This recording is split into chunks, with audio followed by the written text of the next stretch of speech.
Taxes was feeling so stuck. Sitting in traffic, squeezing into a parking spot, all to squeeze in getting tax help during your lunch break. Now Taxes is a TurboTax expert who does your taxes for you, while you go about your day getting real-time notifications about their progress and the most money back guaranteed. Now this is Taxes. Intuit TurboTax. Get an expert now on TurboTax.com. Only available with TurboTax Live Full Service, real-time updates only in iOS mobile apps. See guarantee details at TurboTax.com/guarantees. Hey, Burke and I are here to welcome you back to part 2. Welcome to the law firm of Davis and Davis. We're not a real law firm. Go ahead, grab a beer, a glass of wine, sit back and listen.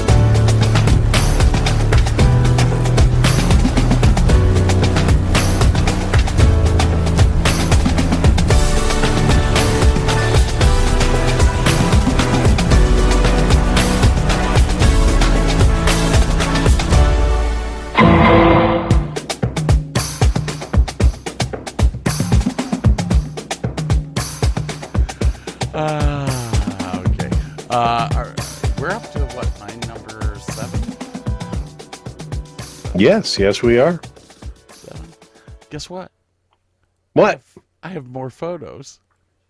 For our listeners at home, I'm sure they're going to enjoy it immensely. I know they will. I know. Look at that. Look at that. I have. There you go. I have titties.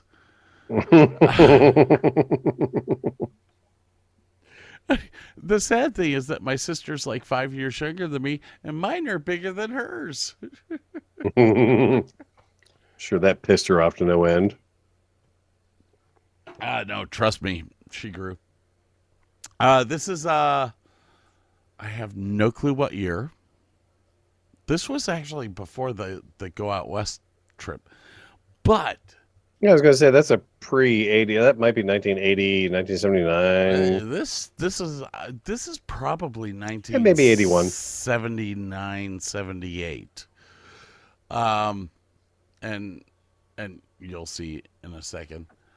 Let's see here. What am I? You going to tell everybody what it is?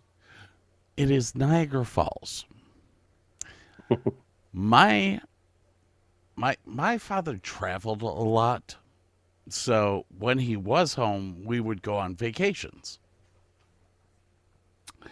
And Niagara Falls became a very, very big thing to me. I loved Niagara Falls.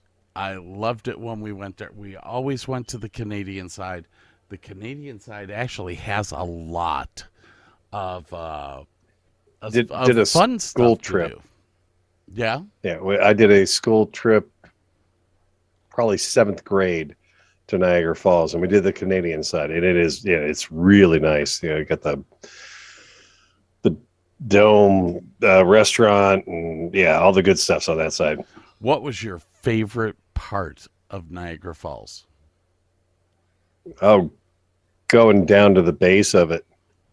Well, you are actually looking at my favorite part, which was the funicular, which takes you from down at the falls level up to where the Skylon and the Panasonic towers are. And there's a bunch of shops and stuff up there. Bunch of neat stuff. I had a fascination for the Skyline I Tower. love that tower. Yeah. And it wasn't until about the 3rd time that we went to Niagara Falls that I finally went up the elevator to the top. And it was so cool to me. I was like, this is awesome. One of the things that you have to do is, of course, the Maid of the Mist tour. Of course. Gosh, look at how young I looked there. You actually look a little innocent in that picture. I think I was at that point in time. My father and my sister. That's actually a great picture. My father, I mean, like I said, he traveled a lot. And this was just,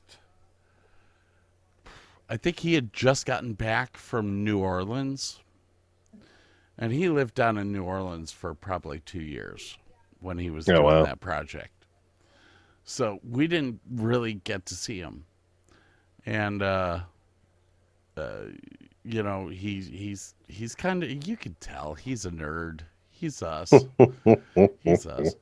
Now, I had just bought a new Minolta camera that was an SLR. And it was the first SLR I'd ever had. So I was playing with all kinds of settings and stuff. This is actually one of the settings that I did. I was trying to do a double exposure of the two towers on top of each other. It didn't turn out as good as I wanted it, but I thought it was really kind of cool to do that. Now, that's the Panasonic tower right there. The Panasonic tower.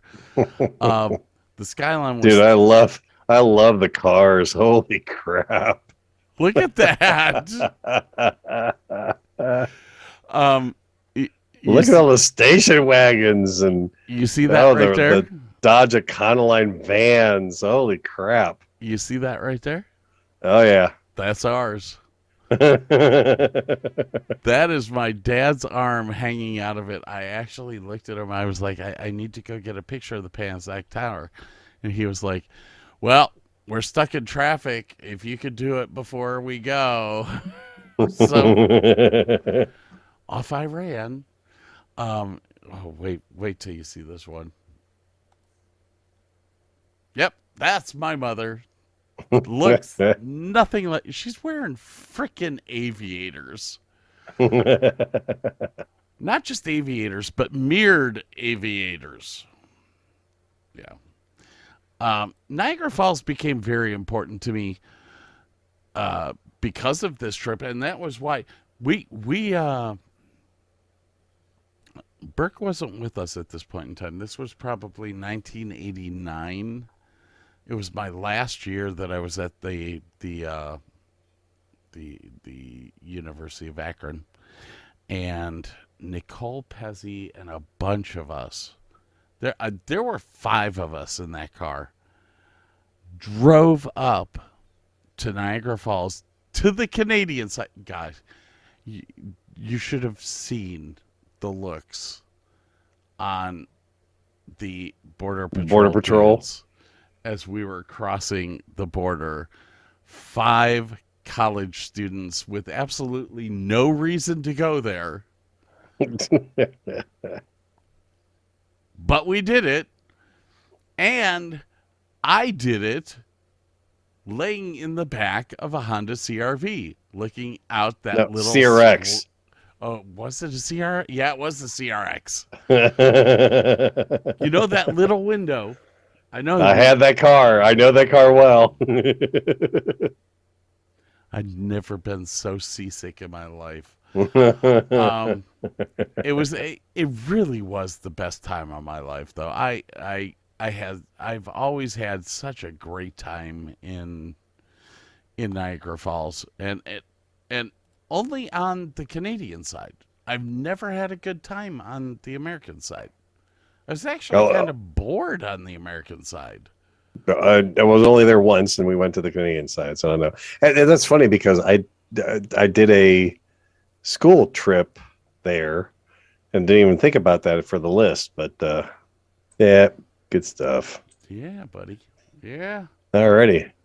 Number 6. Oh, yes. Alrighty then. I went to, this sounds really anticlimactic. I went to Pittsburgh. Now, granted, this was with my girlfriend, now wife. I decided, I'm like, you know what? Let's just go somewhere for the weekend, right? Looked around. I was like, Pittsburgh ain't that far. I've never been there. Let's go. Yeah. Booked a hotel room. Drove over there, probably in my CRX for that matter. Oh, Lord. I love that car. Oh, God, I love that car. I will honestly say I love that car. It was so much fun to drive. Even because I got to drive it later on after the night. Anyways, I'm not gonna go into. I love that car. Go on with your story. But Tell anyway, me no, about I mean, some other. it was just a weekend trip. Got a hotel room, and we like went to the little shops and everything at the base of the mountain. It was actually rolling into Pittsburgh for the first time was really kind of cool because like you're going on a highway and you have to pass through Mars, and like you don't see nothing, and you crest this hill and you start coming down. All of a sudden, the city rises from below you. It's really kind of a cool experience. Got into the hotel, walked around the city, walked to the PPG Tower. I'm not even sure. We might have gone up in the PPG Tower, and it looks like a castle. It's an all glass building. It looks like a Yes. castle at the top. I think we did that whole thing. Went to the shops. There's across the one river. There's this whole bank of shops at the base of the big, not a mountain exactly, a big honking hill that has this little train right up at the top of the hill. But there's a lot of cool stuff down there. Went across the other river to there's a science center over there, and they have a submarine parked in the river. Check that out. Saw the old stadium before it got tore down. Just had a great weekend. It was a very improv weekend. I had no itinerary. I had no plans. And we just, went out to a restaurant, had some dinner, stayed at a hotel, and it was just a really fun weekend. So that was good memories on that trip. That's A quickie but easy one. Man, you made me think of Pigeon Forge now. I mean, I really should have had that on this list, but I know we're talking about stuff, and all of a sudden I was like, "Oh crap! Why didn't I think of that?" why? We were rushed. Well, we were rushed. We were rushed when we were at Pigeon Forge as well, because we were going to a reenactment. But I'm seriously thinking about going back out to Pigeon Forge this summer. Nice. It was. Have you ever been there? If I have, it was like driving through. You and Nancy need to come up for a week, or even for a couple of days. Just rent a cabin up there. It's a blast. It was one of the funnest vacations I'd ever had without drinking. That's so weird. Although I did drink, I did drink at the Hatfield and McCoy's. Oh yeah, Feud all you can eat dinner. I had a hell of a lot of chicken, man. Hell of a lot of chicken. Anyways, all right. What number are we on, sir? You should be on your number 6.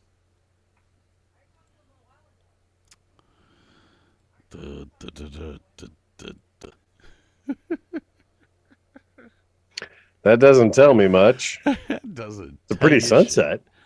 All right. Let me explain. Are you following that truck on purpose? We are. So it must have been a race. Yes. And I have actually rolled about 6 races into one. I kind of feel that the entire ARCA experience that I had needs to just be one thing. Actually, you'll see. Fair enough. I'll explain. So right there, we are actually driving from Charlotte, North Carolina, back to Arkansas, where the race team is housed at. That is our race trailer right there. That right there was my best friend for years, Tim Turner. He was a driver of the 79 K Racing. Well, we had Ford, Chevrolet. We had everything. And, of course, that's me. Look at how happy and all that I am. The reason that I'm wrapping this up into several different venues and events is that even though we were doing this kind of for work, it really was. It never felt like work. This was our time to go have fun. The other aspect of this is that, oh yeah, that's me. No, really, you with the tire? Yeah. Nice. That's me jumping off a wall to go, yeah. The nice thing about this was that I actually did this with not just Kristen, but you see this guy right here? Yeah. That's my brother. Wow. Is that the one that's in jail? We don't talk about that anymore.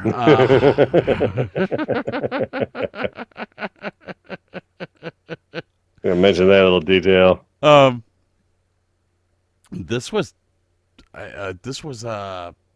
Salem Speedway, Salem, Indiana, that we did this at. You can see a wonderful picture.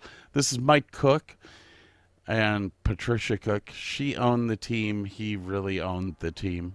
There's my brother again, Amber, their daughter, and the Timmy. This was actually the racetrack that I broke 3 ribs at the night. Doing what? You want to see? Oh, sure. There it is. This is about 5 seconds before my rib broke. My brother, the happy-go-lucky man with the big mullet, picked me up, threw me on the ground, and landed on top of me. And all of a sudden, and I went, oh, fuck. We proceeded. Not much you can do about broken ribs either. We proceeded to get drunk as shit that night and went to do the race.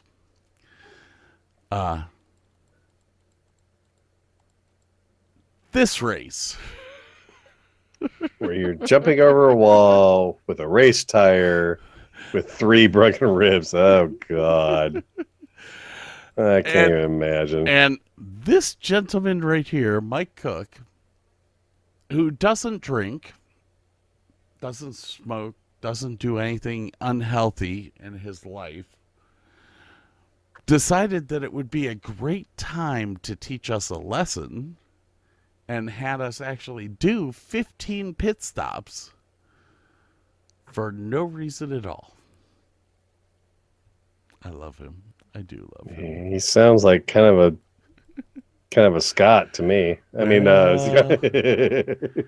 how do I put this in layman's terms? That poor man had to go through a race with 2 drunk assholes, and he got the better of us in the end.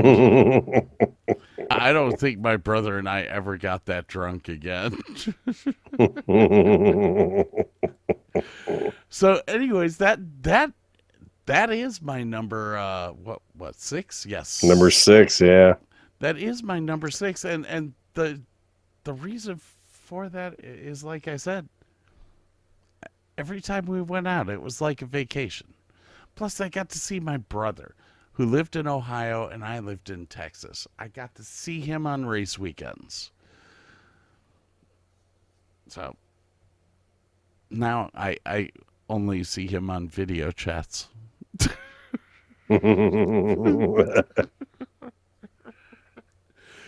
Yes, sir. It is your number 5. 5. If you're doing the official phonetic alphabet, 5. You remember that, don't you? 5. All right. So this is much like your last one. This is a group of trips kind of lumped into one. So my parents got divorced in 75. And my mom and I moved back to Akron in 76. And every summer I was to go and spend the summer with my father. He moved to California. Okay. So it was probably 4 or 5 trips out there, I think. Because I was definitely into high school for a couple of them.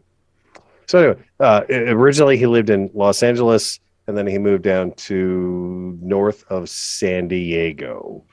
So I would go out there. I remember the first trip.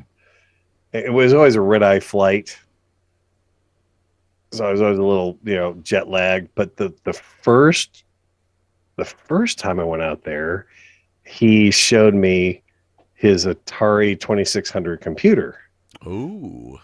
And he had a game called Star Raiders. And I ended up playing that all night long into the morning, stayed up the whole next day playing because he had to go to work. And then by the time it was time to go to bed that night, my jet lag was cured. It was great. And fell in love with computers and stuff like that. Oh man, it's just could bicycle to the beach. The first place he lived was a little bit of a jog to the beach. He lived, let's see if I can find this here. Redondo. Let's see. Sorry, looking at beaches here. There's Redondo Beach Pier, Torrance, Rat Beach. Where is... Had to be down there. So he probably lived in Torrance, I think, in the first place or two. And I could bike to the beach. It took a little while. He lived in 2 different places in LA, come to think of it. The second place was a lot closer to the beach. And we used to go to Good Stuff on the Strand and all sorts of fun stuff. He had a girlfriend that lived in Palos Verdes for a little while. I know I talked about his one girlfriend lived on the way to the one filming site for the Cannonball Run. Right. And but then when he moved down to north of San Diego, that was Solana Beach. So they lived in down there, and he lived really close to the beach down there.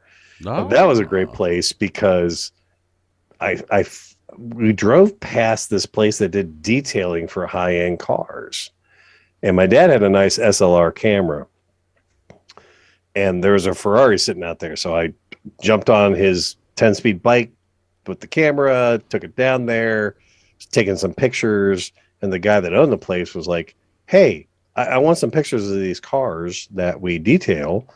Why don't I buy you lunch every day, pay for your film, and you can take pictures of cars. I'm like, kick ass and righteous.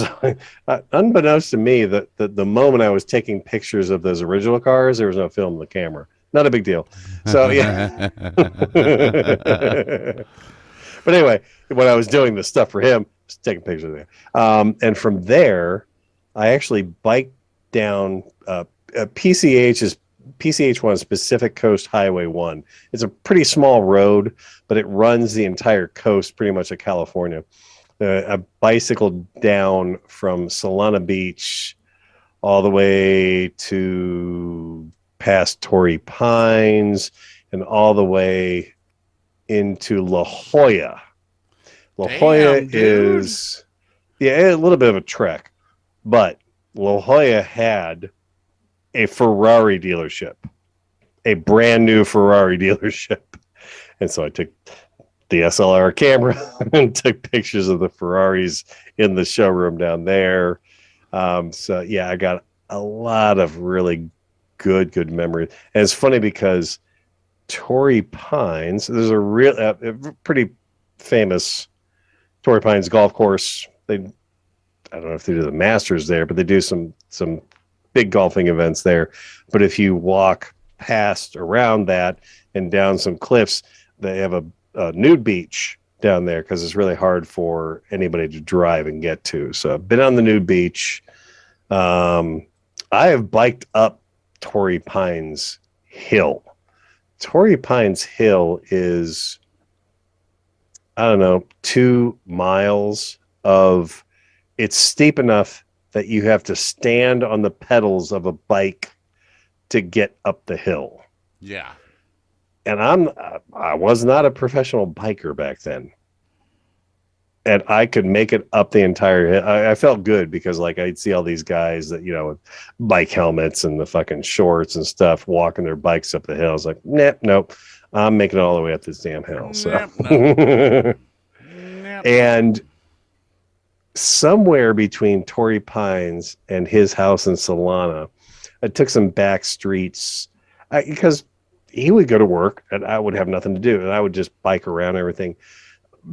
You found this one, I don't know, half mile inland, had this one road going up, golf course on either side of the road, hung a right, went through some, suburban areas, stuff like that. Years later, in high school, I'm taking, back then, driver's ed was sponsored by the high schools. And they had these big, long, they rolled them up to the school and they had these, you watch a big film at the end of this thing and you had these steering wheels and pedals and everything. And, I can't remember what I was on, but I was high as a kite. I'm in a trailer. Nothing's going to go wrong. But I'm watching this and I'm doing it. It was the danger film too. Like, people pull out in front of you. You had to stop, whatever, And we're driving up this hill and I'm looking around. It's like out loud in the class, I go, I know this place. And people are looking like, what? It's like, dude, this is California. I've been here. It's like, if you turn right, there's a post office, a mailbox completely covered in bricks, like this huge brick thing with mailbox and everything. And they're like, what are you talking about? The film turns right. And there is this huge brick encased mailbox and everything. People are looking at me like, you really have been here. That's amazing. It was hilarious. Like, dude, it's California. It's awesome. So yeah, I got a lot. Oh man. Good stuff on the Strand. What a great little restaurant. Walking down to the restaurant, we're walking past this little apartment and there's a little apartment window and there's a postcard stuck in the corner of the window, says greetings from Akron, Ohio. I'm like, how weird is that? So gosh. Yeah, that is, number 5. No, that's a good one. That is a good one. I'm all over that. Are you feeling overwhelmed by hormonal changes? If you're a woman, you're not alone. With over 1,000 hormone disruptors in our environment, it's no wonder things can feel out of balance. On top of that, natural changes like PMS, menopause, and other life stages can leave you feeling tired, irritable, and trapped in a constant battle with your body. But here's the good news. You don't have to suffer through it. Hormone Harmony by Happy Mammoth is here to help. This herbal formula fine-tunes your hormones, balancing estrogen, testosterone, and even stress hormones like cortisol, which can contribute to weight gain, racing thoughts, poor sleep, and more.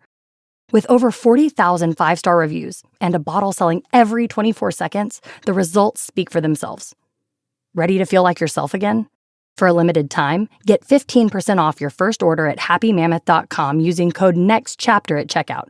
Visit happymammoth.com today and get your old self back naturally. Yeah, sure thing. Hey, you sold that car yet? Yeah, sold it to Carvana. Oh, I thought you were selling to that guy. The guy who wanted to pay me in foreign currency, no interest, over 36 months? Yeah, no. Carvana gave me an offer in minutes, picked it up, and paid me on the spot. It was so convenient. Just like that. Yep, No hassle. none. That is super convenient. Sell your car to Carvana and swap hassle for convenience. Pickup fees may apply.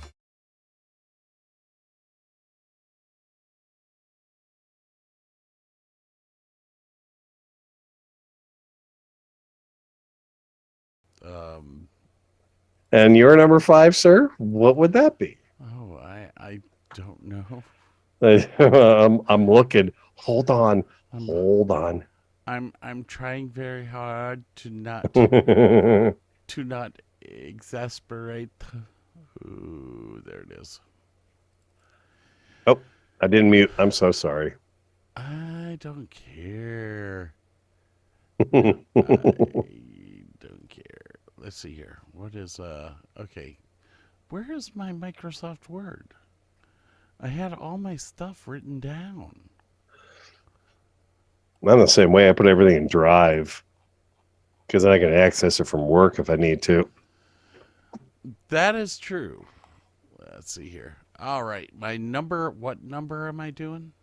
Number 5? 5. Okay, this makes sense now.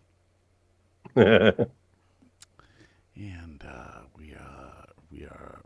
There you go, Davis. I got to see a movie in Hollywood that never like made it to the theaters. It was one of those like they screen it. It was a wicked cool film too. It was all about motorcycle road races and the Yamaha team dominating the sport. And like they couldn't even get tires for their bikes for the rain, and they took metal gouges and made their own rain tires and the whole thing. That was very cool too. That's the only time I've been to Hollywood. Because oh god, we went to the freaking observatory up on the Hollywood Hills too. I forgot about that. Oh, I Holy love that. MacGyver's house. Is up there? That in the old MacGyver, that they used the observatory. The observatory was his house. Oh no shit. Yes. I always remember him the houseboat.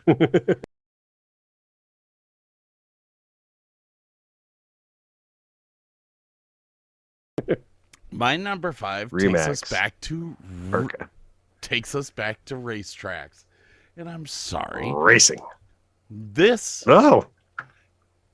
This was the first race that I ever got to participate in. Cool. Yes. So, that gentleman up there, that is James Hilton, who he died about 3 years ago in actually a transporter accident when they were taking their car to the racetrack. He was he was the oldest NASCAR racer in history. Oh wow. He ran the 48 car. Now you're gonna see a different car here in a second. Oh wait, you don't want to see that. Don't want to see that yet. Okay. So this is the 79 car. This is the car that we went to work with. That's my brother. Okay. That's me. We're pushing our race car. It's a gorgeous car, isn't it? Look, my brother is fixing the toe. Everything looks fantastically great, right? Yeah. Oh yeah. Oh yeah. Well, in this stage of the game, which is right before qualifying, they forgot to hook the front sway bar up. Oh. So Timmy, our driver right here, went out to Nashville Superspeedway, and he started his lap, and that car went right into the wall. Oh no. So we were without a car. And my brother, in his infinite wisdom, went to James Hilton.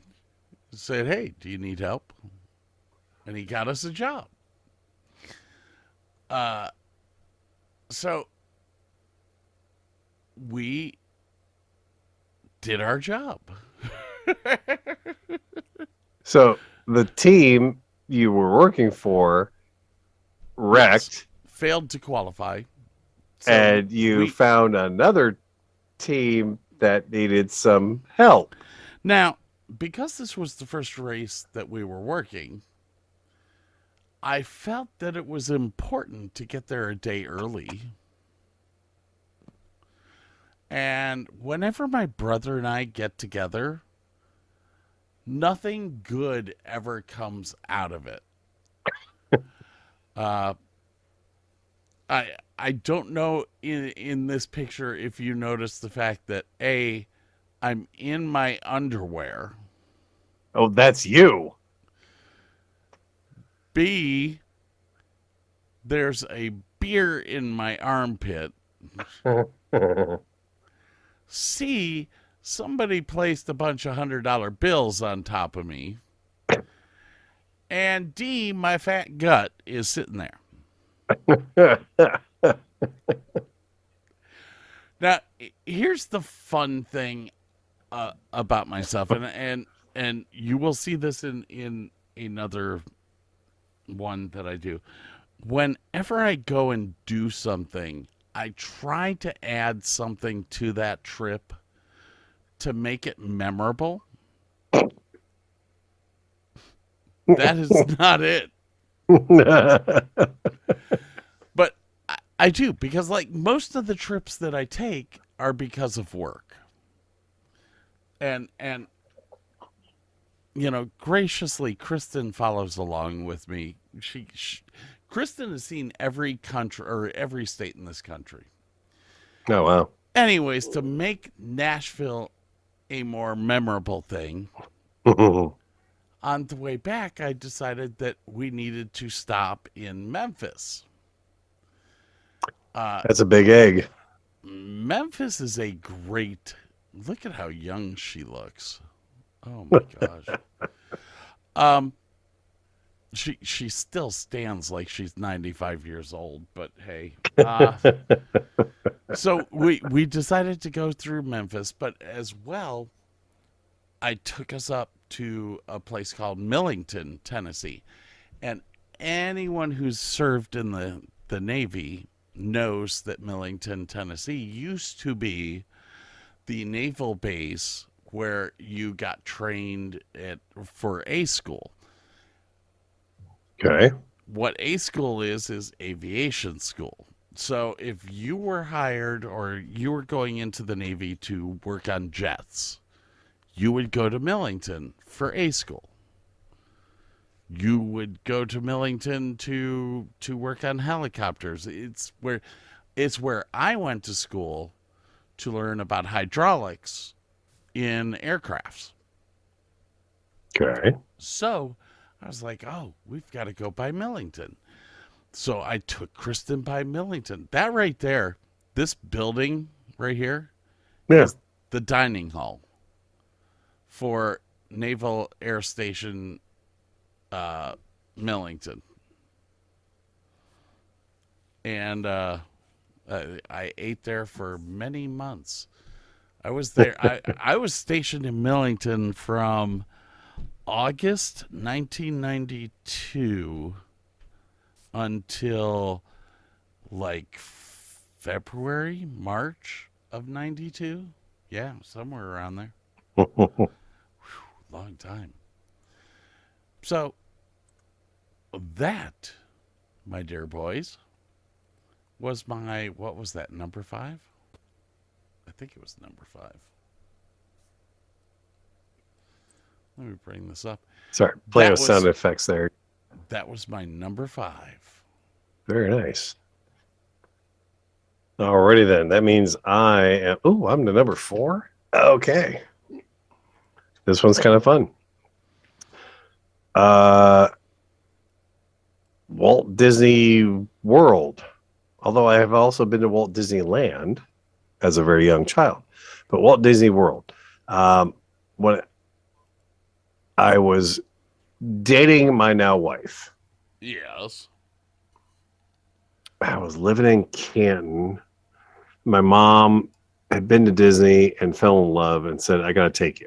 Okay, great. So we went down to Disney. I had a great time. My mom then also bought a Disney vacation for my wife and I for our honeymoon. Okay. So I've been down there twice. I absolutely love Disney. Would love to go back at some point. Because the Magic Kingdom for me as a little kid, I went to the one in California. So I have really, really fond memories of that. But the Florida park is flipping amazing. A Pirates of the Caribbean ride. I've been to both on both coasts. Absolutely love it. Yeah. It's just so cool. The monorails between all the hotels, just fabulous. Epcot is amazing. Just amazing. I actually love the undersea world. I want to go eat at the restaurant that's on the other side of the, I don't know, 10,000 gallon fish tank. That when you're going through the attraction, you can see the people on the other side eating their dinner. It's amazing. And they've added so much more. I when I was down there the last time, they had the studio tour, and Star Wars was big at the time, but now they've got even more amazing stuff in that tour there. Yeah, I definitely have to go back at some point in time. It's so nice, man. You can wake up in the hotel room, go get breakfast at your hotel, jump on a bus, go to any park that you want at any time. And if you're staying at the resort hotels, you generally get to go in earlier than the regular guests anyway. Yes. Yeah, oh my God. It's great because if you get the whole package thing, you fly down, the van picks you up with all your luggage, takes you to your hotel. It's like you don't have to do anything. You just, let them do it all for you. But Disney, if you've never been, and I know some folks so enamored, like I've got a couple customers that are so in love with Disney, and they live here in Ohio, and they go down there 2-3 times a year, and like their daughter now works there because she fell in love with the place. And they've got season tickets, and so yeah, it's kind of crazy, but yeah, I love going to Disney. Love going to Disney, and there's so much in those parks, like the forced perspective of all the buildings. They actually pump in aromas in different sections of the park to elicit emotions, because apparently in your brain, your olfactory sense in your brain is very close to your memory center. So smells trigger memories faster and harder than anything else. Sorry. That's all right. Yeah, I could probably think of more stories to tell about Epcot and all that. I mean, I remember going to the the studio tour there, and there was just a little side section there where you stood there at this little console, and you would input your own voice, and they would have the little bouncing ball, and you do the text, but it was to Tron, and you were doing the voice of the MCP from the movie Tron. And then you could adjust the volume, your voice down octaves and give it that computer effect and everything. I had that shit so perfect to the film. It was hilarious because I had his British accent down the whole 9 yards. Stupid stuff, but just little stuff like that is just what really makes that place special. So, yeah, Epcot, right. Disney, good stuff. I've got to do it now. You are forcing me. Uh-oh. Okay. You know what I do for a living, right? Or used to do.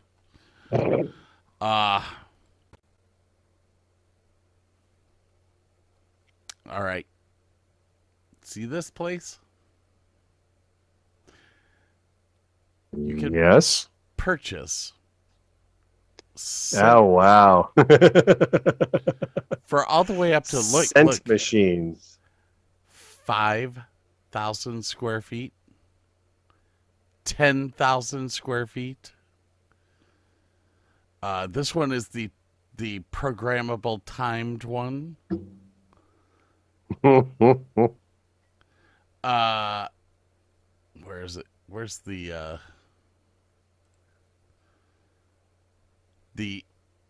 where's the list of scents? They have like 400 different scents. Oh, wow.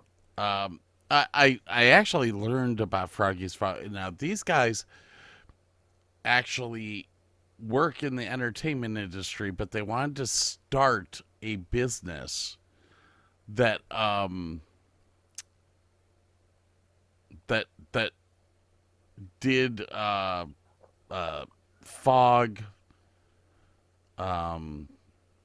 fluid or scents or whatever that were non-toxic and non-allergenic. And oh, wow. that's how these guys started. So a lot of the stuff that they use it's being used in places like Disney World or other theme parks. They're a great group of guys, but it just the minute that you started talking about the scent stuff, I was like, I have to do this because well that Froggy's Fly, you can get any scent that you want from them. Oh, wow. And if they don't have the scent, all you have to do is call them up and they can have their guys work on building the scent. Like they've got poop, they've got vomit, they've got baked bread. All kinds of scents that you could add to your movie theater. Literally, we were looking at this for the theater in Grand Prairie to put in the lobby instead of the popcorn machine. Actually, we were thinking about pumping it into the actual theater space 5 minutes before intermission. And well, I think that's one of the scents they use on Main Street, if I'm not mistaken. They use a baking scent and they use popcorn. And there's a couple other scents that like a cotton candy scent that they put out there. So if you ever get this craving for cotton candy while you're walking down Broadway, most likely you've walked past the scent machine. That Disney's just brilliant. I love them. I don't like the turmoil that they're going through right now. They just need to stop fighting with Florida and do what they do best, make kids happy. Because I do like the fact that they have bought Marvel, because there's so much more Marvel content out there because of them. I do appreciate that from them. There's so much more that can be done with Marvel. They're doing it, man. They're coming out with an Obi-Wan series with Ewan McGregor real soon. Can't wait for that. All right, let's see. This would be number 4 to you, I think. Yeah. Unless you need to take a break. Do you? Well, my glass is getting a little... I can make it through your number 4. My number 4 is not going to be that long. You ready? Okay, let's do this. All right, here we go.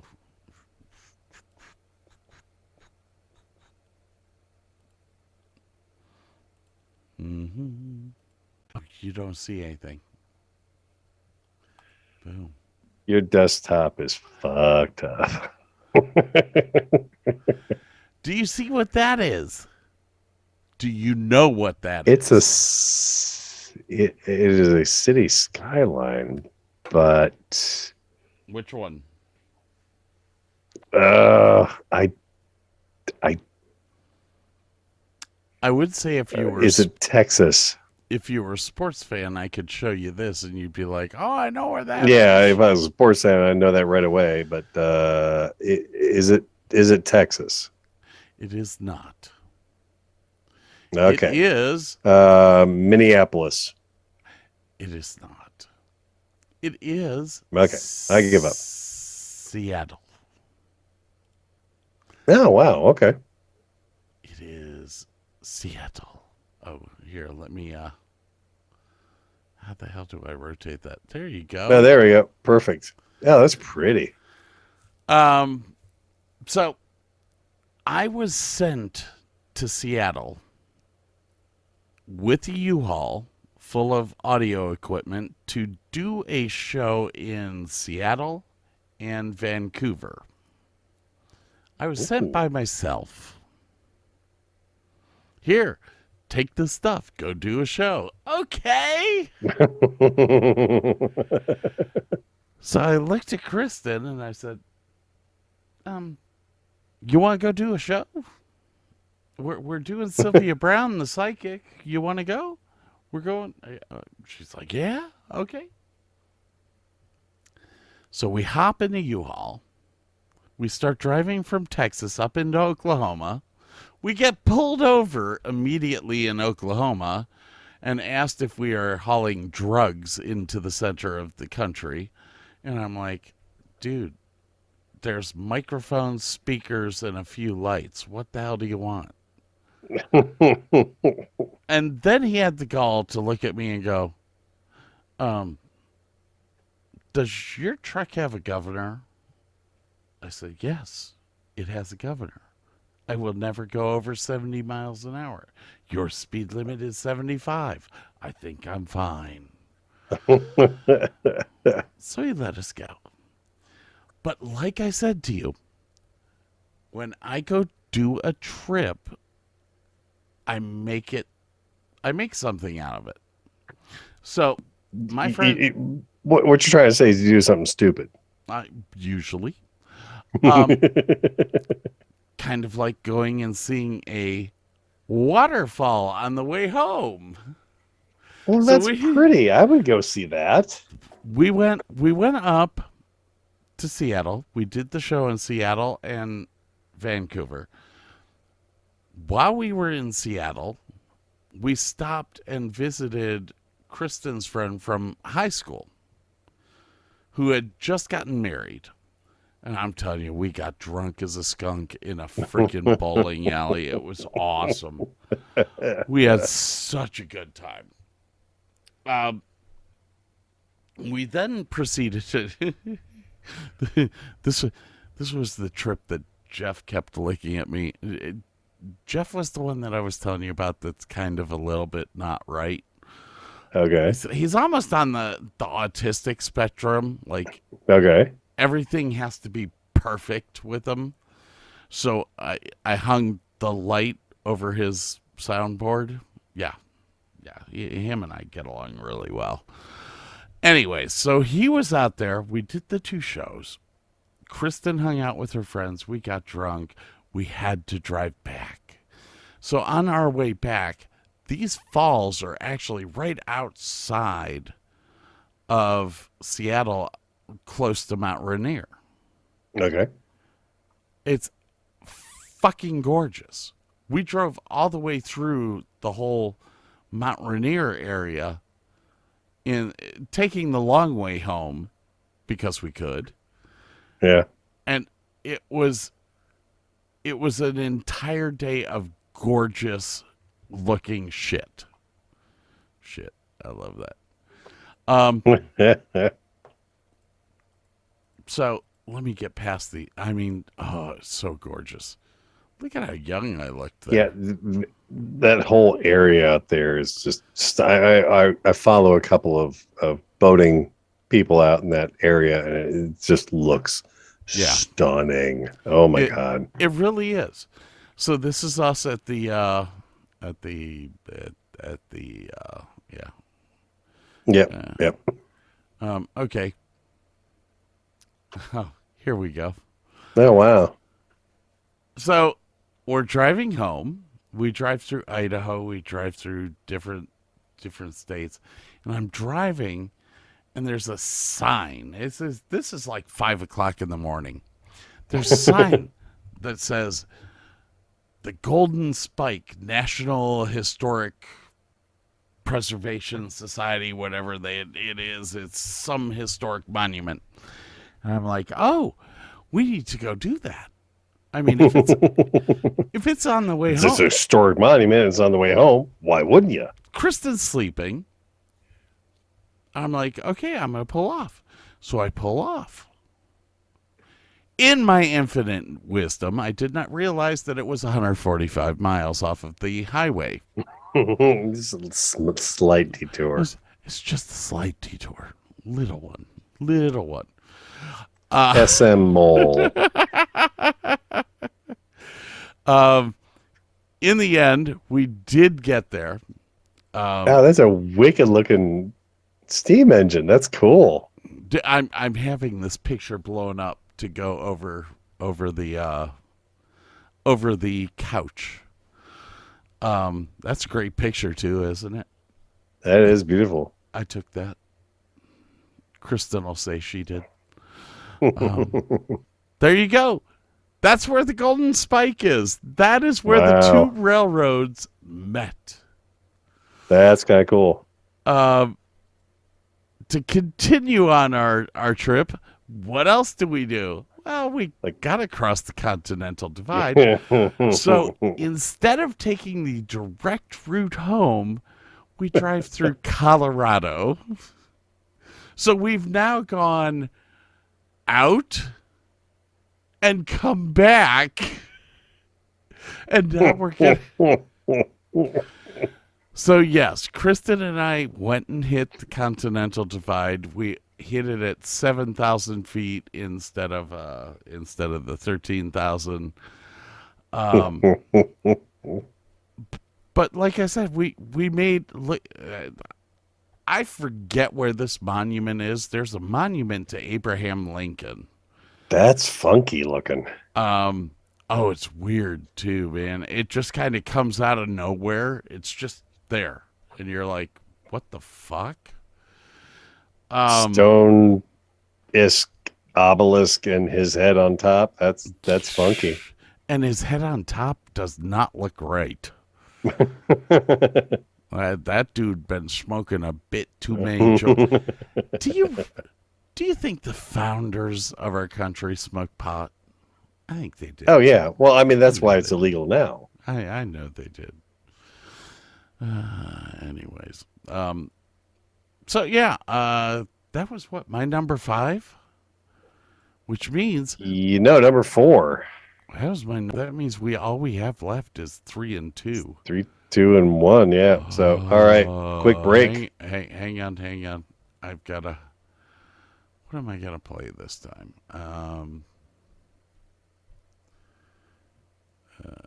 That one. I'm making it.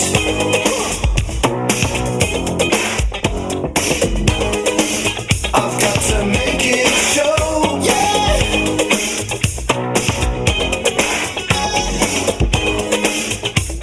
So much larger than life. I'm gonna watch it growing.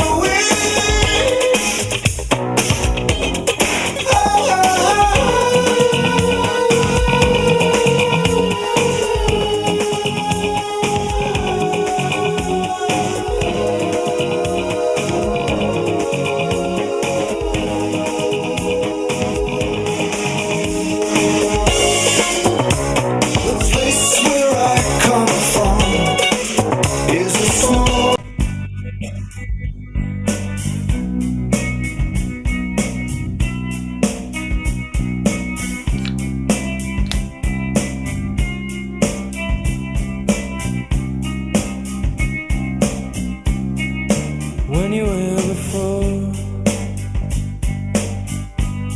couldn't look you in the eye.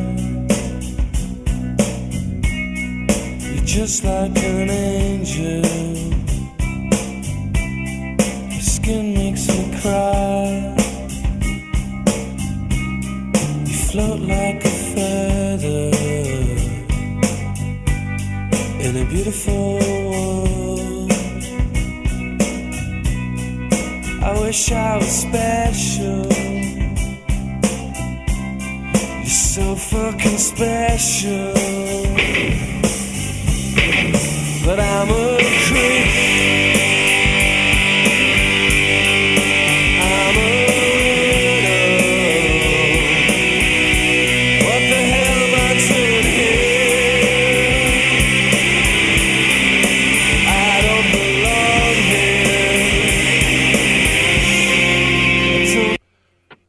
here. Wow, that was a quick fade. Holy shit. Wow. Whoops. Gotta watch that one. All right. We are up to you, my dear boy. Number 3. Ow. You actually know the person I'm going to reference in this next one here. Uh-oh. So, I was college? Yeah, college. Wanted to do a road trip to DC and invited Carl Thompson to attend that said road trip, and did a detour over to West Virginia to visit my grandparents. Yes. So, and then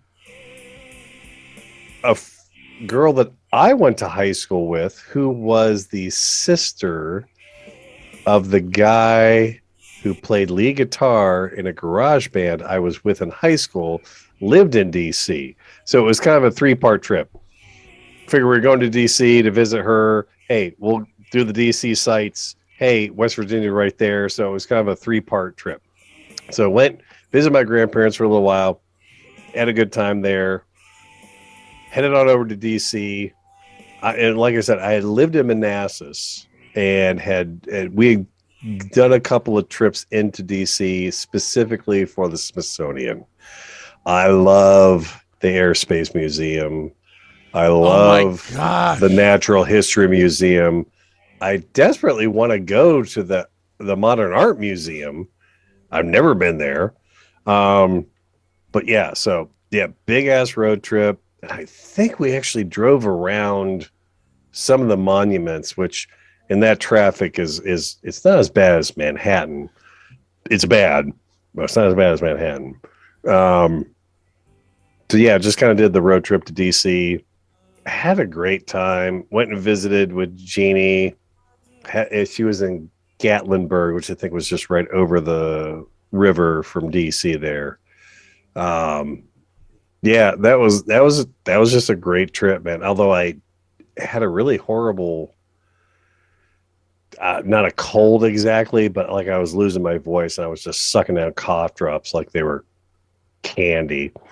But yeah, anytime you can ever go to the Airspace Museum in DC, do it. It's just bloody amazing. It's a beautiful, it's a beautiful building.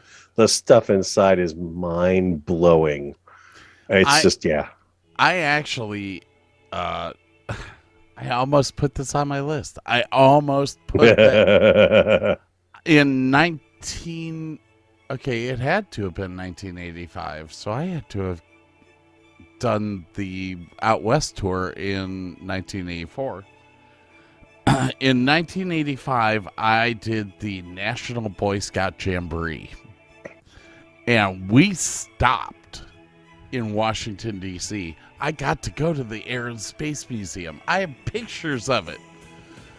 I have pictures of David Stahl on a turtle at the Natural History Museum. Dude, did you ever get to the section of the museum that has the skeleton of the anaconda? Yes. Dude, that's the biggest fucking snake I've ever seen. I mean, it's a skeleton, but like, dude, like, did this you thing see ate how many deer. bones? How many bones were in it? Thousands. Oh my God. Oh, it was insane. And back then, the Hope Diamond was in that like encasement where there was like this 3-inch viewing crystal that you can look through. Now it's got this beautiful all glass case that was actually built by Diebold here in Canton, Ohio. Ooh. When I did a trip to DC in 7th grade, as a matter of fact, we did Toronto. That's another trip I should have done. Been to Toronto, the Space Needle, the Rock and Roll Hall of, or the not the Rock and Roll of Fame, the Rock Bar. Anyway, what's the Rock Bar? What's the rock and roll bars that are all over the United States? I don't know.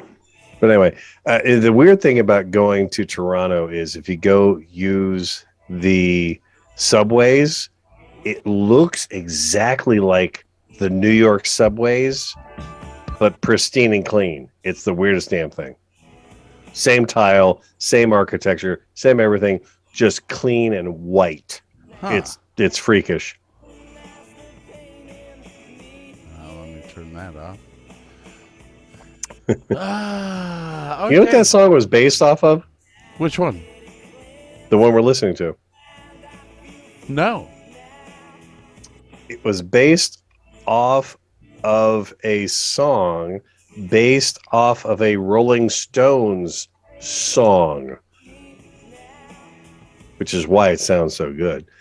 So some 4-piece quartet did a version of, I'm going to screw this up. I want to say Mother's Little Helper. That's not the song. But anyway, yeah, there's a 4-piece quartet that did a rendition of a Rolling Stones song. And then those guys did a rendition of that version for that song there, which is why it sounds so good. It's just basically Rolling Stones.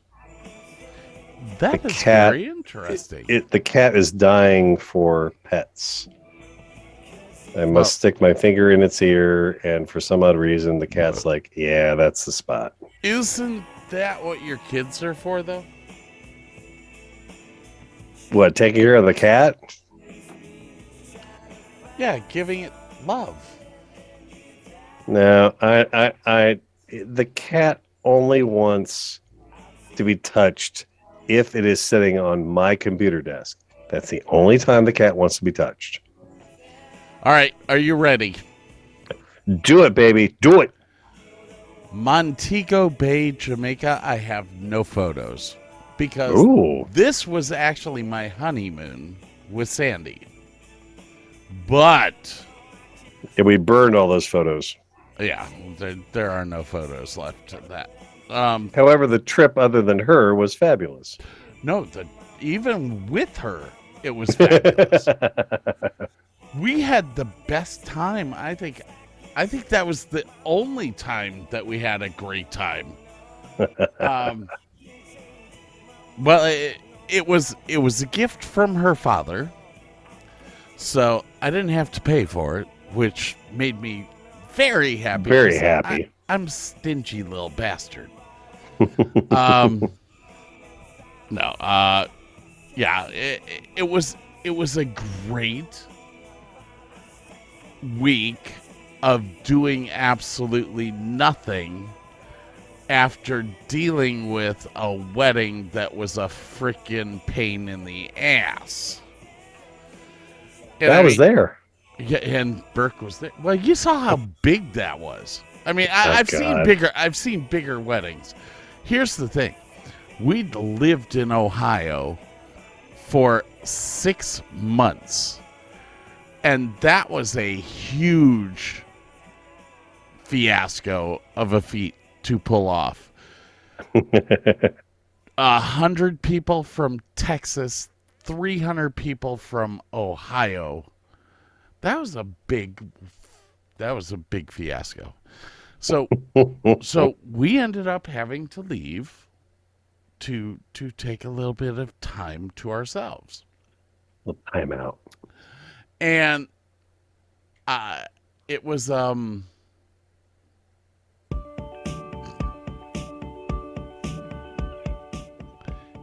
good time out.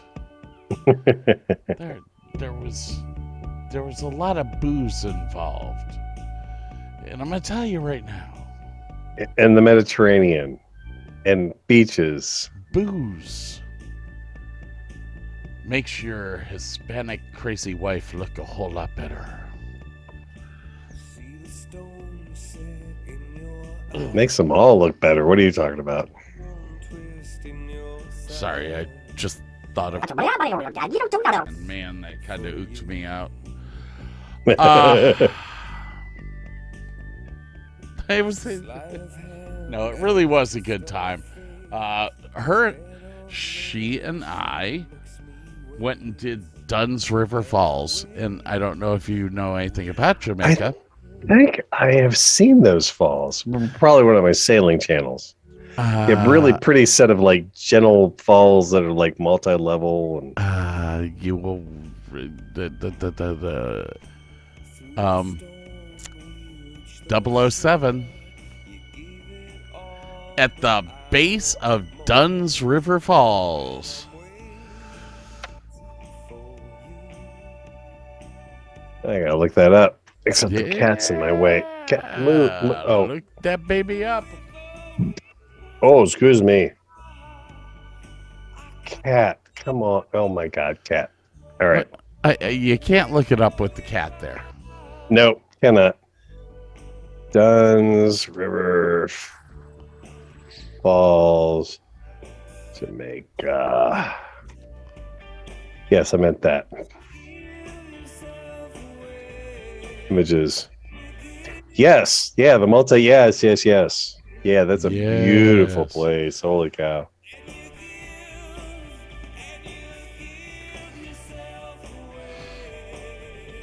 Yes, very pretty. Very nice. You got to go there? I'm jealous. And let's see here. It was...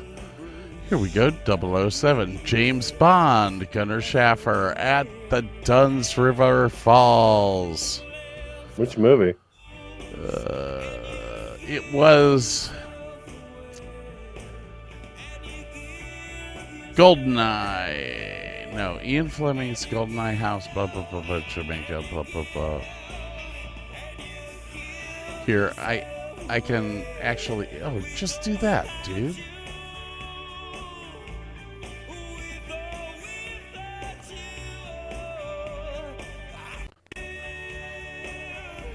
What movie was this one? Oh, you're talking about...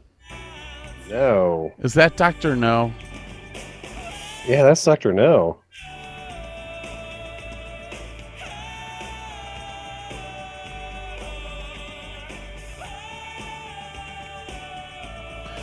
Oh, here you go.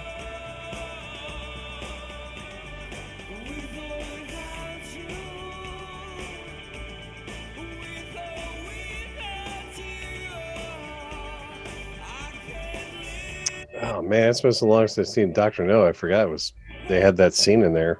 Holy cow. Live and Let Die was filmed there. There you go. Anyways, I can unshare now.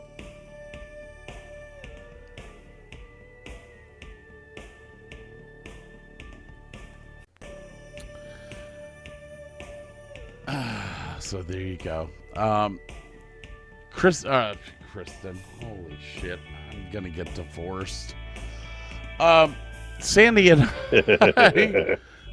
I actually went down Dunn's River Falls. It was really cool, dude. We had, I will honestly say, God, we had the most romantic dinner together on our second to last night there, where we took a boat ride through the lagoon.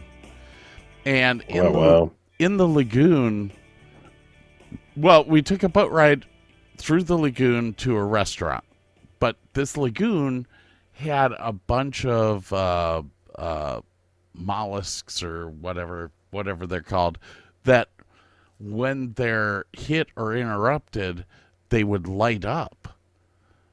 They would. Oh, dude, you're talking about the plankton. Yes. You're talking about the Photogenic. Oh my God. Yeah. Bioluminescent plankton in the Bioluminescent surf. plankton. That's it. Yes. So we're going across this lagoon, and I'm like, this is so cool because you could see it. And the guy was like, oh, well, hang on. So he goes and sticks a paddle in the water, and wherever the paddle went, it caused the plankton to get excited. Luminesce, yeah. Then he looked at me. He was like, you want to jump in? And I was like, They're no. like, fuck yeah, I want to jump in. No, I couldn't. I was in a suit. Oh no. I was like, there's no way I could jump in. This is our no. Man, I wish if you would have told me, I would have. I would have worn a bathing suit underneath my tuxedo. I would have worn underwear. Okay. Yeah. Yes. Anyways, Montego Bay, Jamaica. It is a fabulous trip. I will forewarn anyone that goes there. There is an export tax that you have to pay to leave the country. Oh my. Kristen and I spent all our money, and I had to borrow money off of a lady that worked at the hotel. Oh no. Who charged me 4 times interest. So the $99 it cost me to get out ended up costing me $400. That's a hell of a racket there, man. That is a hell of a racket. Oh, anyway. man. All right.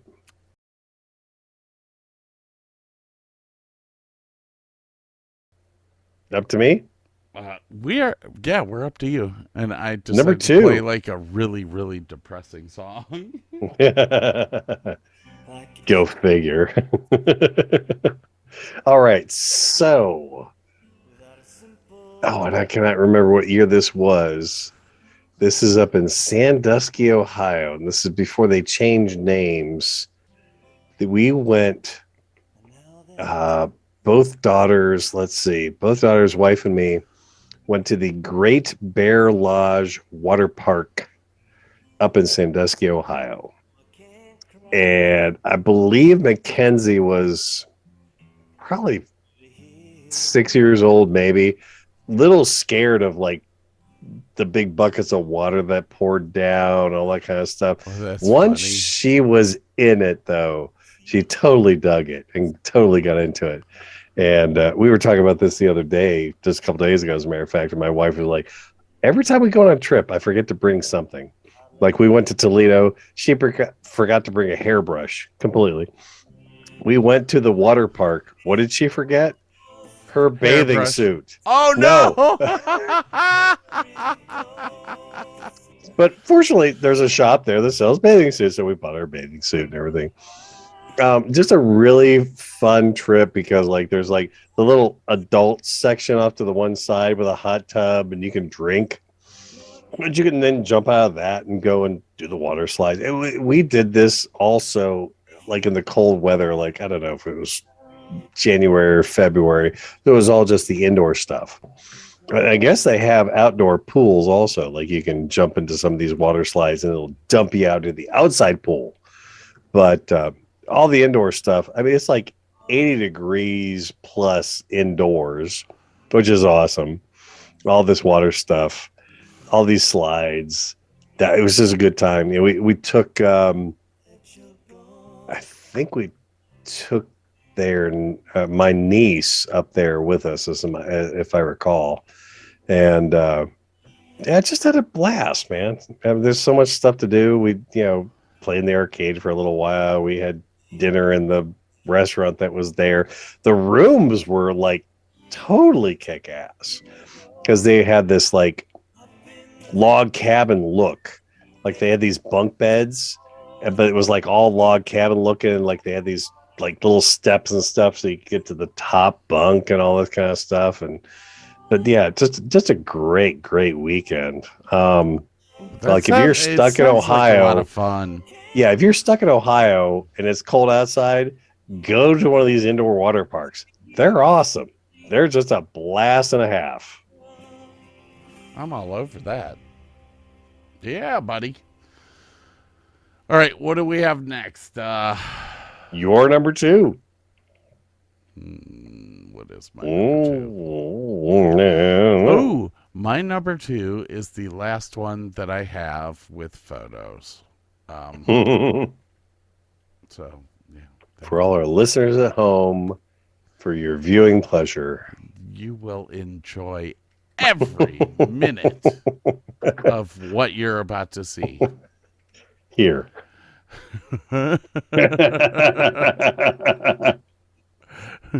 Scott, you're dick. Yes, I am. Yes, you are. Hey, look at this. Isn't it awesome? I don't know. I'm just listening. Isn't it a fabulous thing? I could close that. I could close that so that because I really need some music for this. If you could only see Wow. Is that the K-Tel Depression Rock album? Ooh. That's it. That's where I went in Toronto. The Hard Rock Cafe in Toronto. So I'm showing a picture of the Hard Rock Cafe in where is that? Where is that? San Juan. This was the second honeymoon that I've taken in my life. San Juan. We went to San Juan. Did you like that? Did that come through? San Juan. San Juan. San Juan. It's almost Yiddish. So,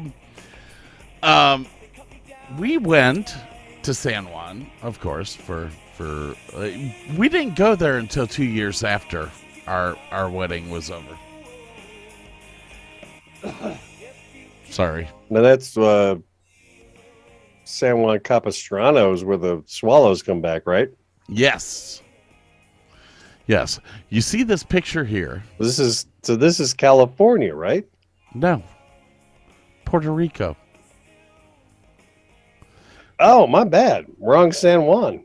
Look at the one-way sign and see how it's spelled. Nevisto. And Cito. I actually have this picture here enlarged and hanging over my couch right now. Oh, nice. That was a great picture. This right here is Monkey Island. There's an actual island called Monkey Island off the coast of Puerto Rico. No humans are allowed to go there. Okay. There are some apparently bad monkeys? diseased monkeys that Ew. have basically been banished to that island, and nobody is allowed to go out there. And what was cool was that this could be seen from the house that we stayed at. Oh, Now, wow. look at how young Kristen looks there. She looks like a teenager. I mean, and she doesn't look happy. Well, Yeah. Well, she was recently married to you. Why would she be? What the fuck did I just marry? That's, of course, me standing in a river in the rainforest. In a fucking rainforest, dude. Nice. Monkeys. Oh, wow. Yeah, they threw shit at us. I hate them. Yeah, monkeys suck. This is the old fort in San Juan, and they have all these tunnels that they made that go out to these lookout points. So if anyone came to attack the port, they could literally attack without being seen, or they could move around the fort without being seen. It was really cool. Nice. And let me Lighthouse? That is the lighthouse at the fort. It has been totally restored and works again. And Old San Juan City. That's pretty. Yeah, it's my favorite place to go in San Juan. Pina colada. La Pina Colada, the house where the Pina Colada was created. Yes, indeed. And that was the last thing that I had to share. Because I don't have pictures for the next one either. Anyways, it was a fabulous trip. And honestly, what most people don't get is that Jamaica's really not expensive to go there. Except to get out. Well, it's $100 to get out. Yeah. There you go.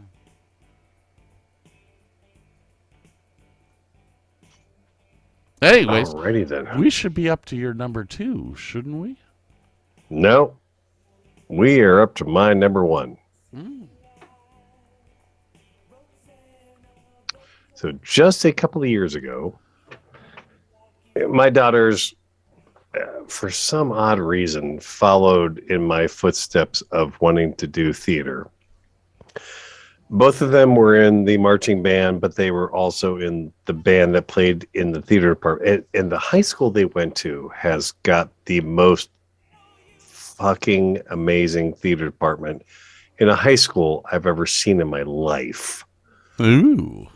Oh my God.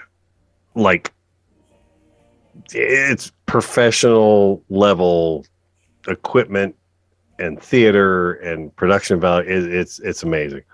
So they've been into that whole culture for a long time. They have found their own off-Broadway shows they have totally gotten into.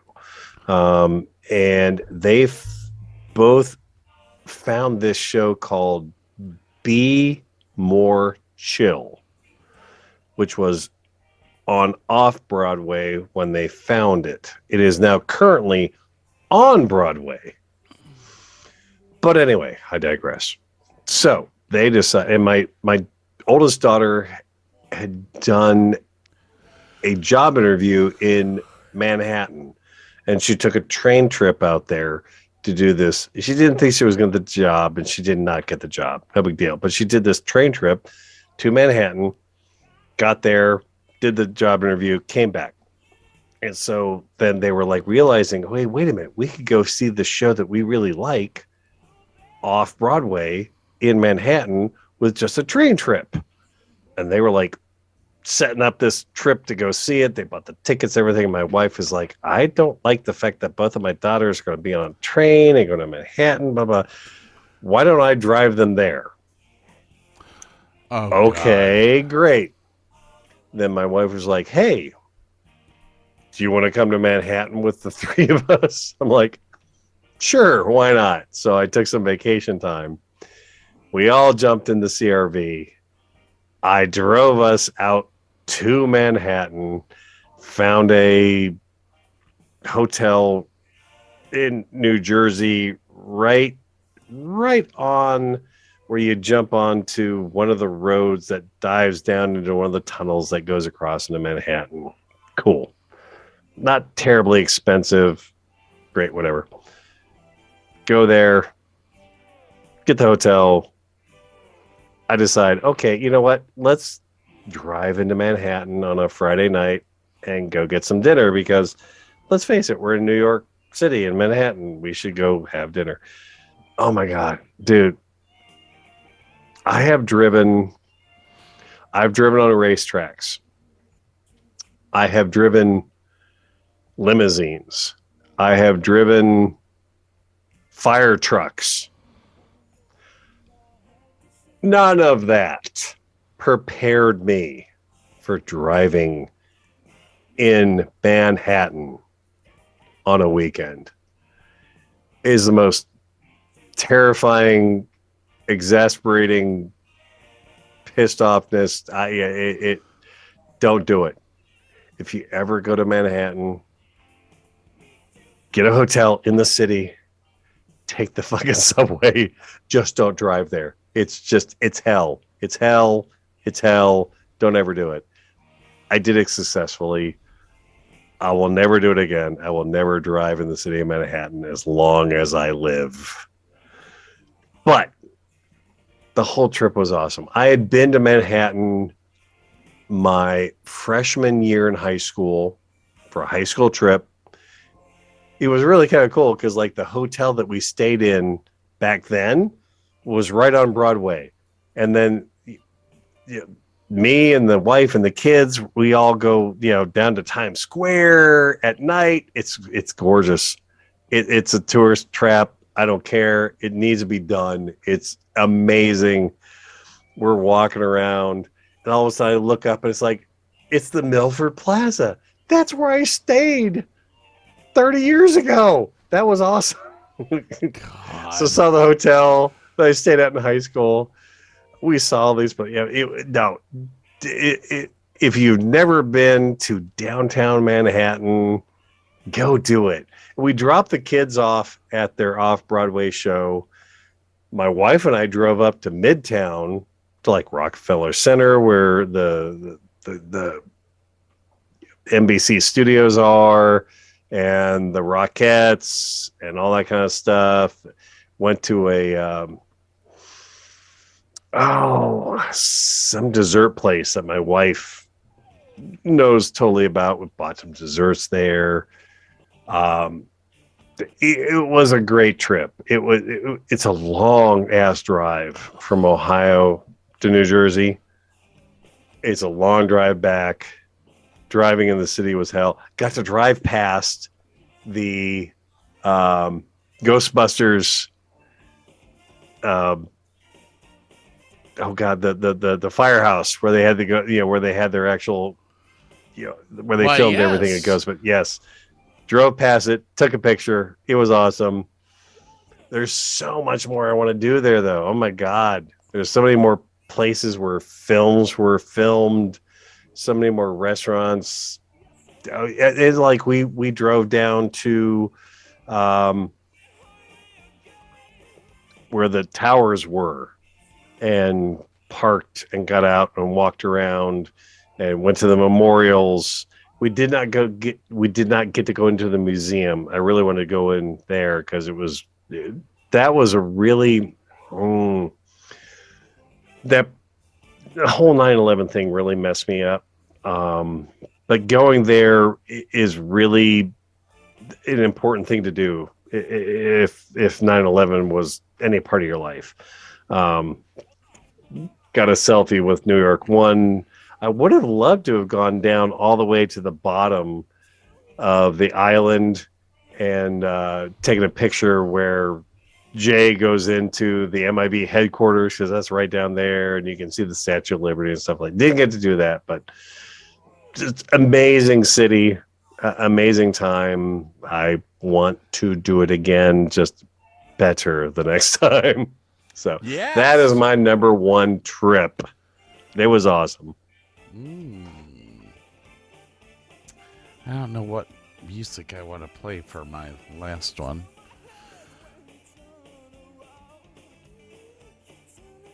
Could be.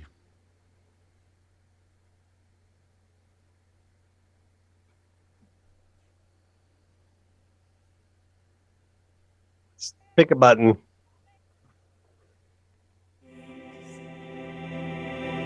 Since you took your love away. Speaking of Prince. Because nothing compares to my number one.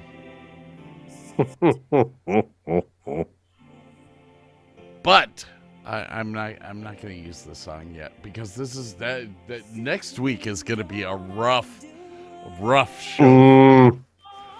I think it's going to open people's eyes. Anyways, maybe this.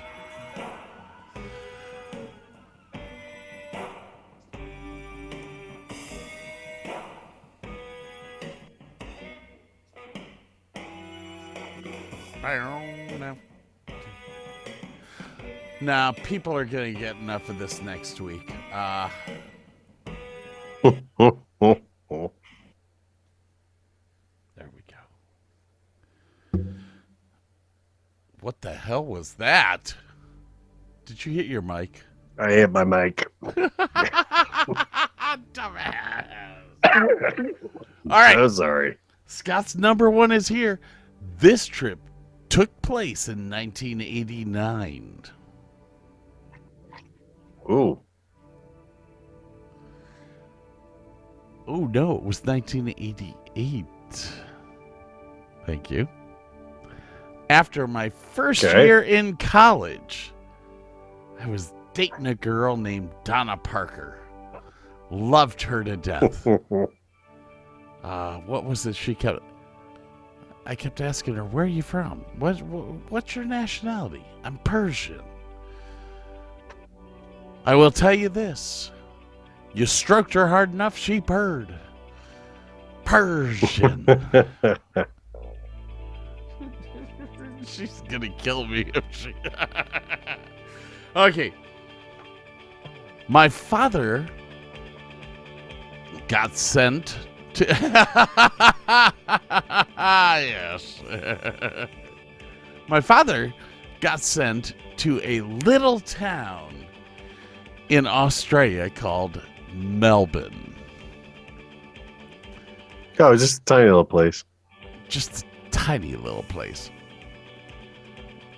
And part of the deal of him going to Melbourne for 2 years to work for Dunlop Tire was that he could fly his entire family over to Australia during the summer. Ooh.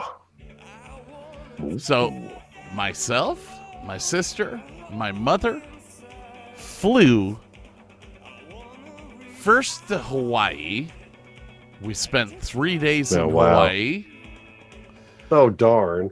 Yeah, it was a rough one. And as a matter of fact, I did find the pictures from Hawaii, but apparently all I took pictures of was the women on the beach from my hotel room. Yeah. Yeah. So I decided not to use any photos for that. Bastard. So from there, after being sunburnt to high hell,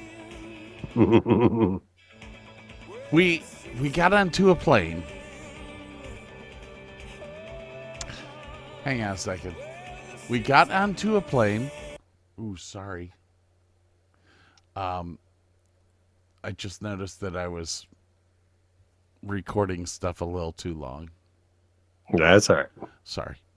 I should have reset that a long time ago. I was wondering why my computer was getting slow. I'm like, oh, you have over 7,000 megabytes of audio of audio being recorded. That's really good. Anyways, so we got onto a plane to go from Oahu to Melbourne, Australia. 23 hours. Oh, God. But I was over international waters, so I was legally allowed to drink. And Scott got fucked up.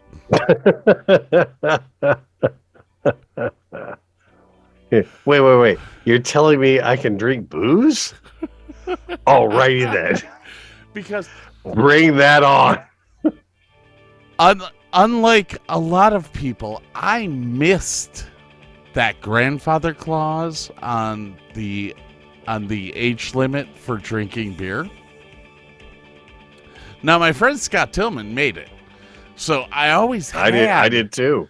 I always had beer available, but I was legally not allowed to drink it. So I'm flying in this plane, this big ass 747, wide body, drunk as hell, and I get off the plane, and that's when it hits. that it's winter in Australia.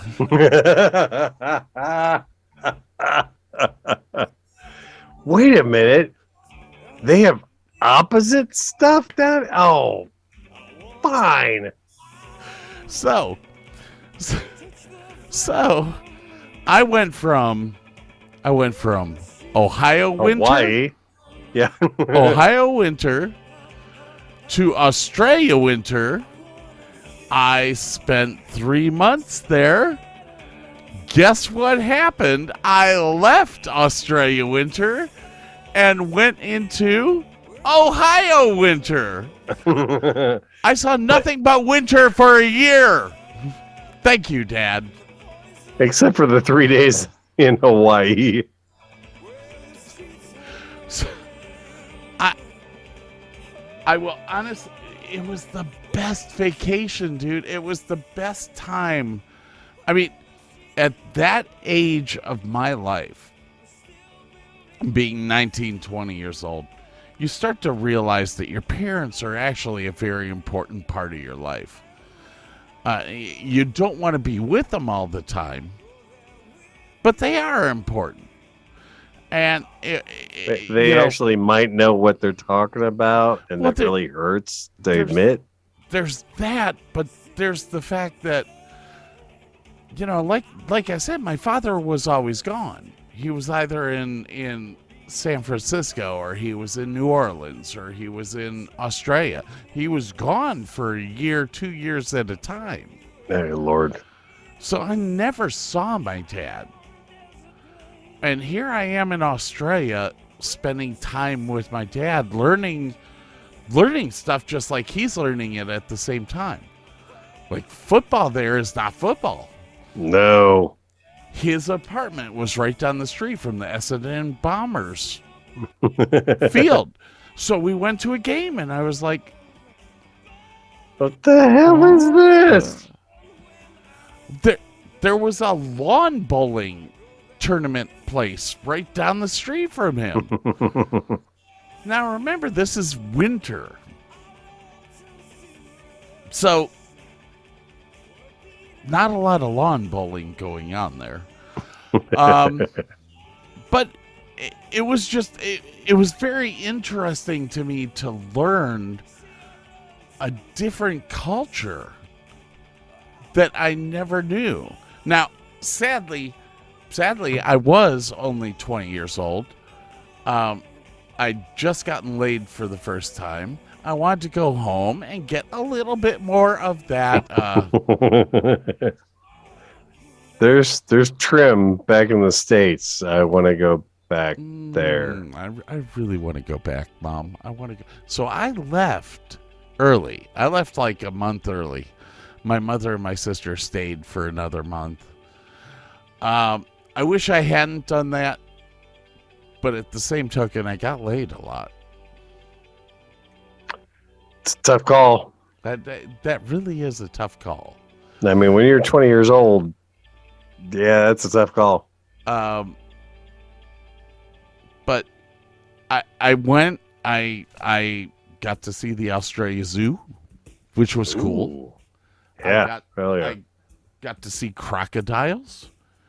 There was I went through a lot. I saw a lot of stuff, and it was a very fun time. But I have very mixed emotions about Australia. I really want to see it. However, it seems like every single animal on that continent wants to kill you, except for the spiders that are as big as a dinner plate, which I don't want to encounter ever in my life.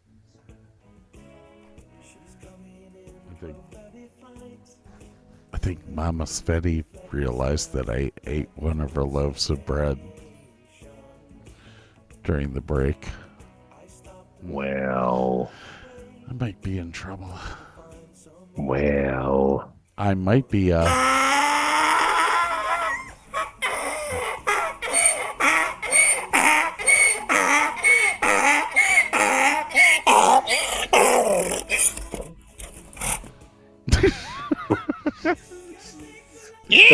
Why Why does that sound dirty?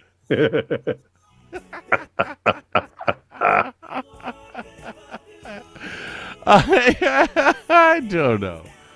I don't know. Okay, so we have another show. Hopefully, hopefully we will tape another show tomorrow that will be actually done and out for consumption soon. There's supposed to be something about like SNL. I don't know, comedians. Yes. No. Yeah. It's. Yeah, I don't have that really anymore. don't think that your list is gonna match mine. I don't. We'll have a little overlap, but it's going to be vastly different.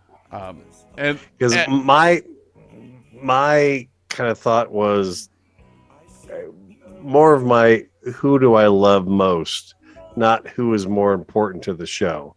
And I think you're the other way around. You're going to be like, who is more important to the show? So it will be an interesting list. It will be fun. Actually, I based mine off of who I thought was the funniest. I'm almost more like who kept going. Yeah. But yeah, well, yeah. Well, you know, the longevity had something to do with a lot of my choices, but there's also a lot of choices that I had that were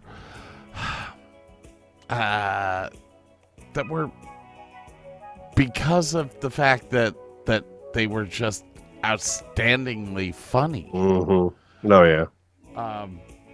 You know, I'm not going to go into it, but there's definitely, I think honestly the best woman that was ever on SNL was Gilda Radner, and she didn't even make it on my list, but yeah, I love her to death. Oh my God. There's a woman who ended up dying way too early. Yeah, oh yeah. Who is she married to? She was married to Gene Wilder? Gene Wilder, yeah. Yeah. Yes, because he did that whole special with them after she died. She died of cancer. Yeah. She died way too soon. Oh yeah. And she was an incredible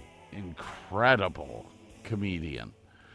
But we will talk about this. Ruth Buzzy.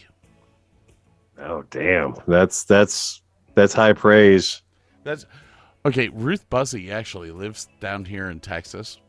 Really? Yes. You said wait. She's still alive? Yes, she lives in Dallas. Holy shit. That's awesome. I see her at events every so often. I'm like, damn, you're still going. That's killer. All right. On that note, is there anything else that you need to discuss? With dude, I am with the fine folks from what do we call this place? You realize we've been recording. Our safe space? I don't know. What do we call Okay, so audience, I have to tell you this right now. This show may be late because there is 4 hours and 40 minutes of recorded audio. Oh, God. And this is one show? One show. Okay. Hey, wait. This could be two.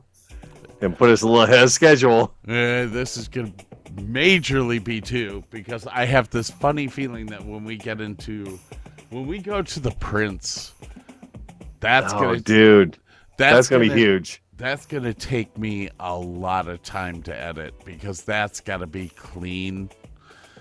Well, he just deserves it to be clean. I mean, the man was incredible. He was a perfectionist, but damn, it showed. Yeah, but the thing is that everything he touched turned to gold. Yeah. Even when you had an idiot like Sinead O'Connor singing it. Hang on. Sinead O'Connor. What can I say about her? She was the Morris Day of Irish people. It it was the ripping up the Pope's picture that got me with her. Being Catholic, and yes, I am Catholic. I'm a lot more Catholic than Joe Biden or Nancy Pelosi. I'm sorry.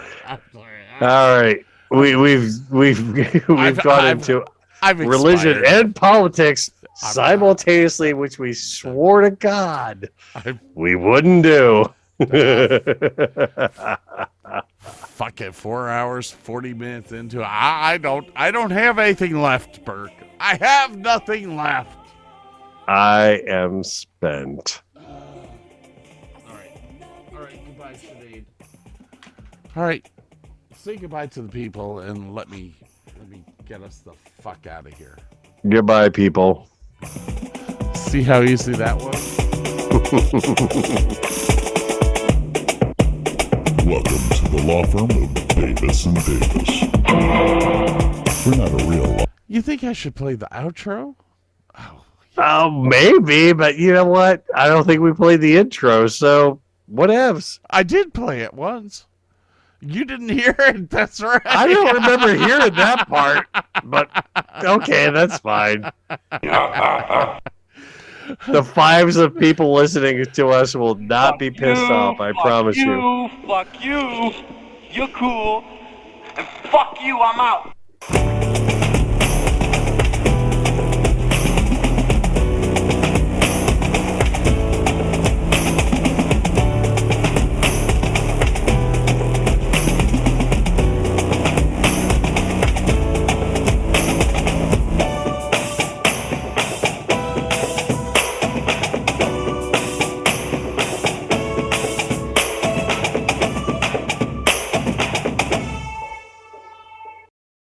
All you homeowners have unique needs. Some feel the need to paint their door a vibrant shade of blue. Others have the need to decorate their bathroom with fish, anchors, and other nautical items. And because each homeowner has unique needs, Geico helps you get the right coverage for your home and what's in it. That way, you get exactly what's right for you, even if your needs are unique. Get more with Geico.